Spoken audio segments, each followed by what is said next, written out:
बिस्मिल्लाहिर्रहमानिर्रहीम। मशरक़ से उभरते हुए सूरज को ज़रा देख। मैं छत पे मौजूद हूँ, सूरज उभर रहा है, तलू हो रहा है। सुबह अर्ली मॉर्निंग का टाइम है, कह लें कि सूरज ने अपनी सलामी इस दुनिया को, इस धरती को पेश कर दी है, ऊपर उठ रहा है जी। बहरहाल मैंने जो है अपने जानवरों को जो इनकी फ़र्स्ट फीड होती है, पहली खुराक जो होती है वो डाल दी हुई है, बल्कि ये खा चुके हैं, पानी भी इनको रख दिया हुआ है। तो अगर आप फार्मिंग के अंदर आप आते हैं, फार्मिंग को छोड़े कोई और भी काम आप करते हैं, कोई भी आपका बिजनेस है, कोई आपकी शॉप है, आप फार्मिंग से मुंसलिक है, कोई जानवर आपने रखे हुए हैं, छोटे हैं या बड़े हैं, इनको टाइम देना बड़ा ज़रूरी है। अगर आप अपने काम को, अपने पेशे को, अपने प्रोफेशन को टाइम नहीं देंगे तो वो आपको फीडबैक नहीं देगा, आपको आउटपुट नहीं देगा, आपको पॉजिटिव फीडबैक नहीं मिलेगा, यानी आपको उस काम से मुनाफा नहीं मिलेगा, आप लॉस में चले जाएंगे। तो इसलिए कोई भी काम हो उसमें टाइमिंग जो है वो बड़ी ज़रूरी होती है। तो ये वक्त की ज़रूरत है कि हम खुद भी किसी ना किसी ऐसे काम से मुंसलिक हों जिसको कुछ वक्त दे के हम उससे अर्न कर सकें और अपने बच्चों को भी ये चीज़ें सिखाएं। उसकी वजह यह है कि अगर हम इनको सिर्फ़ और सिर्फ हमसे जो मुंसलिक लोग हैं उनको स्टडी की तरफ ही लेके भागते रहेंगे, उनको कह लें कि किताबों के हवाले से ही सिखाते रहेंगे, अमली ज़िंदगी के हवाले से नहीं सिखाएंगे, तो आने वाला वक्त जो है वो सिर्फ़ और सिर्फ अमली ज़िंदगी का है, किताबी रट्टों का नहीं है। बहरहाल मैंने जो टाइम इनका बनता है, यानी जितने टाइम के अंदर इनका पेट भरता है वो टाइम इनको देना होता है सुबह फजर की नमाज के फ़ौरी बाद। तो फजर के बाद जो है मैं तब से लेके छत के ऊपर हूँ, इनको पानी छानी भी रखा है और साथ इनको ये चारा भी डाला है, चारा जो भी इनको मैं डालता हूँ फीड जो है। और अब जो है सोचा कि मैं कैप्चर कर लूँ, आपके साथ शेयर भी कर दूँ कि मेरी पहली रूटीन क्या है, और साथ आपको ये खूबसूरत लम्हात जो हैं ये भी कैच करके दिखा रहा हूँ कि क्योंकि आजकल जिस तरह का दौर है, अक्सर दोस्त तो इन लम्हात से महरूम हो चुके हैं, वो कभी ऐसे लम्हात देखते ही नहीं हैं, इस तरह के सीन उनकी नज़रों से गुज़रते ही नहीं है। क्योंकि जब ये सीन उभर रहा होता है, ये चंद मिनटों की बात होती है। ये देखें, अभी जब मैंने स्टार्ट किया है तो इस तरह की रोशनी नहीं थी, अभी 2 से 3 मिनट गुजरे हैं तो उस रोशनी जो है वो ज़्यादा होना शुरू हो गई है। तो ये चंद मिनटों के बाद जो है ये फुल उभर जाएगा और ये जो व्यू बन रहा है, ये जो मंजर बन रहा है, ये जो कह लें कि उभरते हुए सूरज की रोशनी जो शाइनिंग क्रिएट कर रही है, ये मदम पड़ जाएगी, ख़त्म हो जाएगी, फिर इसकी हिद्दत बढ़ जाएगी, शिद्दत बढ़ जाएगी, गर्मी की शिद्दत भी बढ़ जाएगी। तो इस वक्त में जो मोस्टली लोग हैं वो सो रहे होते हैं या कमरों में होते हैं, इससे महरूम होते हैं, इसको नहीं देखते।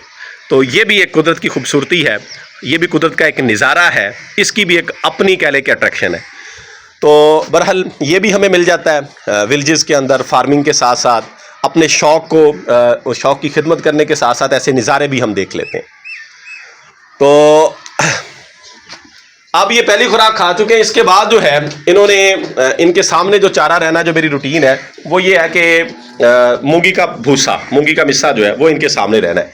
ये सारे जितने भी मेरे पास जानवर हैं उनकी फीड यही है, बेशक वो छोटे हैं, बेशक वो बड़े हैं, बेशक वो जिस भी कंडीशन के अंदर हैं, उनकी फीड एक जैसी है, उसी फीड के ऊपर वो रहते हैं। अब ये जो है ना, ये मेरे पीछे पीछे इसलिए भाग रहा है कि इसका टाइम ये है कि इसका फीडिंग टाइम है। फीडिंग टाइम से मुराद ये दूध पीता है बच्चा, ये वाइट वाला जो है, इसको पता है कि अब मुझे दूध पिलाना है तो ये जब तक मैं इसको दूध नहीं पिलाऊंगा इसने मेरे पीछे पीछे रहना है। और ये मुंह उठा के पता नहीं क्या क्या कहता रहता है, मुझे पता नहीं कुछ अच्छा कहता है कि बुरा कहता है। ये ले, हाँ जी मोहतरम, क्या मसला है? दूध पीना है? अभी पीते हैं, अभी पीते हैं, अभी पीते हैं। इसको दूध पिलाने की कोशिश करते हैं जी। ये बकरी है जी जिसका ये बच्चा है। आ जाओ भाई, इधर आ जाओ, इधर आ जाओ, आ जाओ, आ जाओ, आ जाओ, आ जाओ। ये लें जी, इसको दूध पिलाना स्टार्ट कर दी है। वैसे तो इसकी उम्र जो है, एज इसकी तकरीबन 4 महीने का ये हो चुका है, लेकिन दूध मौजूद है जी, इसकी माँ के नीचे, बकरी के नीचे दूध मौजूद है, तो इसको पिला रहे हैं। जितना ये पी लेगा उतनी इसकी ग्रोथ अच्छी हो जाएगी, इसकी हाइट, इसका वेट, इसकी ब्यूटी जो है ये बरकरार रहेगी और ग्रोथ बड़ी अच्छी होगी। तो इसलिए चूँकि दूध अवेलेबल है तो ये पी रहा है और हम इसको पिला रहे हैं। ये डेली की रूटीन है जी। 2 टाइम ये दूध पीता है, सुबह भी और शाम को भी।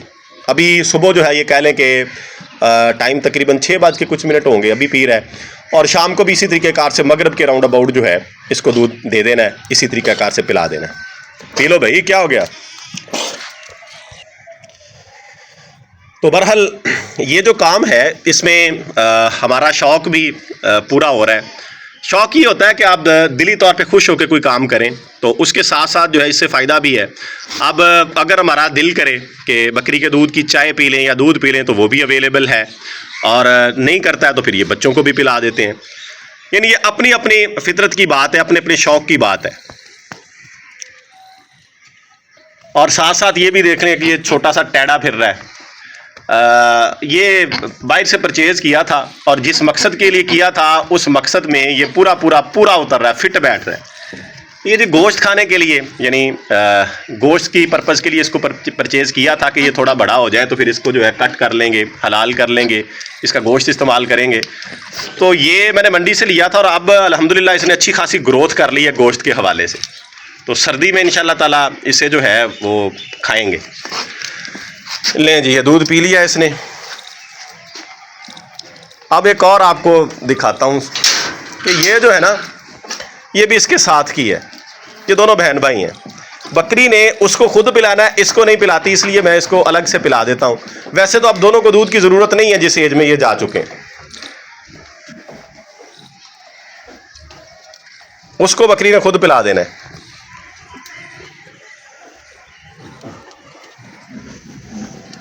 ये कुर्बानी पर्पज़ के हैं जी, राजनपुरी नस्ल है।